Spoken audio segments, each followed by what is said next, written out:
నమస్తే, welcome to four sights TV. పేదలు, వెనుకబడిన ఎస్సీ ఎస్టీ వర్గాలకు విద్య అందించాలనే సంకల్పంతో ప్రభుత్వాలు గురుకుల పాఠశాలలను నిర్వహిస్తున్నాయి. సిద్దిపేట జిల్లాలో 30 గురుకుల పాఠశాలలున్నాయి. వాటిలో కొన్నింటిని ఇంటర్ వరకు అప్గ్రేడ్ చేశారు. అయితే కొన్ని పాఠశాలలను అద్దె భవనాల్లో నిర్వహిస్తున్నారు. దీనికి సంబంధించి ప్రాంతీయ విద్యాధికారి నిర్మలతో ఫోర్ సైట్స్ టీవీ ప్రతినిధి దయానంద్ ఫేస్ టు ఫేస్.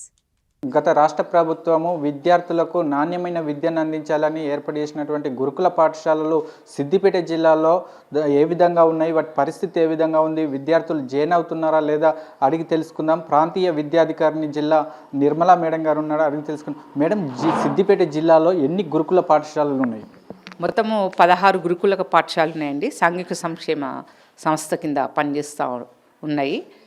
మొత్తం టోటల్గా వచ్చేసి సిద్దిపేటలో 30 రెసిడెన్షియల్ స్కూల్స్ ఉన్నాయి. ఇప్పుడు గవర్నమెంట్ 5th క్లాస్ అడ్మిషన్స్ కోసం అని చెప్పేసి జ్యోతిబాయి పులే సంస్థ కింద పనిచేస్తున్నటువంటి 12 ఇన్స్టిట్యూషన్స్, ట్రైబల్ వెల్ఫేర్ నుంచి ఒక సంస్థ, తర్వాత జనరల్ గురుకుల కాలేజ్ నుంచి ఒక సంస్థ, మా దగ్గర నుంచి 16, మొత్తం 30 రెసిడెన్షియల్ స్కూళ్ళకి కామన్ ఎగ్జామినేషన్ సిద్దిపేట నుంచి పిల్లలు రేపు ఫిబ్రవరి 11 తారీఖు నాడు పరీక్ష రాయబోతున్నారు. దానికి అప్లై చేసుకోవడానికి 20 తారీఖు చివరి దినముగా ఉండింది. ప్రతి ఒక్కరు కూడా అప్లై చేసుకోవాల్సిందిగా కోరుకుంటున్నాను. పర్మనెంట్ స్ట్రక్చర్స్ ఉన్న బిల్డింగ్లు ఎన్ని ఉన్నాయి జిల్లాలో? గవర్నమెంట్ బిల్డింగ్లలో ఎన్ని నడుస్తున్నాయి రన్నింగ్? మొత్తంగా మా దగ్గర వచ్చేసి సోషల్ వెల్ఫేర్లో 17 ఇన్స్టిట్యూషన్స్ ఉన్నాయి. 17లో ఒక 5 ఇన్స్టిట్యూషన్లు ప్రైవేట్ బిల్డింగ్లో జరుగుతూ ఉన్నాయి. మిగతా అన్నీ కూడా గవర్నమెంట్ సెక్టార్లోనే జరుగుతూ ఉన్నాయి. మొత్తం 8 కళాశాలకు, అంటే పాతవి అప్గ్రేడెడ్ స్కూల్స్ కంప్లీట్ ఇన్ఫ్రాస్ట్రక్చర్తో ఉన్నాయి. ఇప్పటి వరకు ఎంతమంది స్టూడెంట్స్ ఇక్కడ విద్యను అభ్యసించగలుగుతున్నారు ఇక్కడ జిల్లాలో ఏర్పాటు చేసినట్టు గురుకుల పాఠశాలలో? ఇప్పటి వరకు సిద్దిపేటలో సాంఘిక సంక్షేమ గురుకుల సంస్థల్లో 10,000 మంది విద్యార్థులు అభ్యసిస్తూ ఉన్నారు. విద్యార్థులకు ఎటువంటి ఫెసిలిటీస్ కల్పిస్తారు? ప్రత్యేకమైన క్లాసులు ఏమైనా నిర్వహిస్తున్నారా?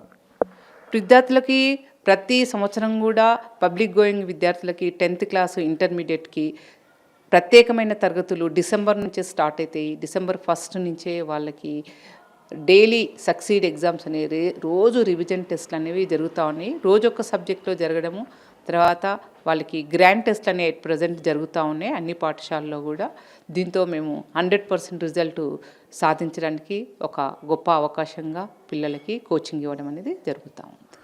జిల్లాలో ఎంతమంది టీచింగ్ స్టాఫ్ ఉన్నారు? నాన్ టీచింగ్ స్టాఫ్ ఎంతమంది ఉన్నారు? జిల్లాలో వచ్చేసేసి టీచింగ్ స్టాఫ్ వచ్చి 400 మంది ఉన్నారు. నాన్ టీచింగ్ వచ్చేసి 150 వరకు ఉన్నారండి. మొత్తం 550 మెంబర్స్ ఉద్యోగులు పనిచేస్తూ ఉన్నారు. కాంట్రాక్ట్ బేసిక్ మీద ఇక్కడ పనిచేసే వర్కర్ ఏమైనా టీచర్స్ ఉన్నారా? కాంట్రాక్ట్ బేస్ అనేది లేదు మా సిస్టంలో. మొత్తం కూడా అందరూ రెగ్యులరైజ్ అయిపోయినారు. Regular staff and part time staff మాత్రమే మా దగ్గర పనిచేస్తూ ఉన్నారు. నాన్ టీచింగ్ వ్యవస్థలో రెగ్యులర్ ఉన్నారు, అవుట్ సోర్సింగ్ ఉద్యోగులు కూడా ఉన్నారు. కొన్ని బిల్డింగ్లలో సరైన ఫెసిలిటీస్ లేవు అని విద్యార్థులు జాయిన్ కావడం లేదని తెలుస్తుంది. మళ్ళీ అలాంటి పరిస్థితి ఎక్కడన్నా ఉన్నదా? వసతులు గవర్నమెంట్ ఇన్స్టిట్యూషన్లు ఎక్కడైతే ఉన్నాయో అక్కడ అన్ని వసతులు చాలా వరకు ప్రొవైడ్ చేయడం జరిగింది. ప్రైవేట్ బిల్డింగ్లో కూడా అడిషనల్ ఇన్ఫ్రాస్ట్రక్చర్స్ అనేవి స్టార్ట్ అయింది. ఒక్క ఇన్స్టిట్యూషన్లో మేము అంటే ఇంటిగ్రేటెడ్ హాస్టల్లో రన్ అవుతుంది, చిన్న కోడూరు పాఠశాల గుర్రాలగుందిలో. దాన్ని కూడా పక్కన ఇంకొక బిల్డింగ్ తీసుకోవడానికని మేము ప్లానింగ్ చేస్తున్నాము. అంటే ఈ బిల్డింగ్ ఉంటుంది, ప్లస్ ఇన్ అడిషనల్గా ఆ బిల్డింగ్ కూడా మేము షార్ట్లీ తీసుకోవాలనేది ప్లానింగ్లో ఉన్నామండి. తీసుకుంటే ఆల్మోస్ట్ అన్ని పాఠశాలలో కూడా సరిపోయినంత వసతి అనేది సిద్దిపేటలో ఉన్నటువంటి సాంఘిక సంక్షేమ గురుకుల సంస్థలో విద్యార్థులకు ఇబ్బంది లేకుండా జరుగుతుందని నేను భావిస్తున్నాను. డిగ్రీ అప్గ్రేడ్ అయిన స్కూల్స్ ఎన్ని ఉన్నాయి? ఇంటర్ అప్గ్రేడ్ అయిన స్కూల్స్ ఎన్ని ఉన్నాయి? ఇంటర్మీడియట్ 16 పాఠశాలకి 16 అప్గ్రేడెడ్ ఉన్నాయి. 5th నుంచి ఇంటర్మీడియట్ జరుగుతున్నాయి. డిగ్రీ కాలేజ్ మాత్రం ఒక్కటే ఉంది సిద్దిపేటలో. అది ఓన్లీ డిగ్రీయే, ఉమెన్స్ కాలేజ్. అది మహిళలకు మాత్రమే అక్కడ అడ్మిషన్స్ అనేవి ఉన్నాయండి. ప్రతి 8 గురుకుల పాఠశాలను అప్గ్రేడ్ చేయడం జరిగింది. అదేవిధంగా ఒక ప్రభుత్వ పాఠశాలలో ఉన్నటువంటి వసతులు బాగానే ఉన్నాయి. ఒక ప్రైవేటు పాఠశాలలో 5 స్కూళ్ళు రన్నింగ్ చేయడం జరుగుతుంది. విద్యార్థులు పెద్ద ఎత్తున జాయిన్ కావాలి అని తెలపడం జరుగుతుంది. కెమెరామెన్ కృష్ణతో Dayanand, foresight TV, Siddipet.